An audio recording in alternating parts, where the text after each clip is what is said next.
MKM qrafiklərində ən çox edilən səhv nədir? Gəlin baxaq. Verilmiş qrafikdə 1-2 prosesində qazın həcmi necə dəyişir? Çoxumuz deyə bilərik ki, Mendeleyev Clapeyron tənliklərinə görə həcm dəyişmir.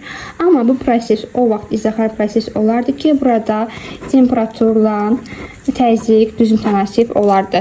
Amma bu proses xəttə asılıdır və koordinat başlanğıcından keçmir. Verilmiş kütləli qaz üçün Mendeleyev Clapeyron tənliyində PVT azalığında biz V-ni tapaq.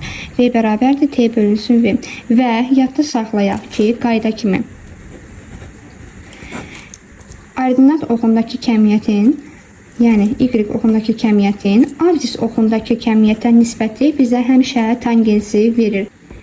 Və biz bilirik ki, tangens alfa həmişə artan funksiyadır. Qrafikdə biz koordinat başlanğıcından nöqtələrə düz xətt keçiririk. Bu 1 nöqtəsindən düz xətt, bu isə 2 nöqtəsindən düz xətt. Və biz burada bucaqları tapırıq. 1 nöqtəsinə uyğun tangens alfanın bucağı budur. 2 nöqtəsinə uyğun tangens alfanın bucağı isə budur. Və göründüyü kimi alfa 1 böyükdür alfa 2-dən. Düzüm tənasib olduğuna görə də V1 böyükdür V2-dən və qrafikdə V1-dən V2-yə gəldiyinə görə deməli həcm burada azalmış olur.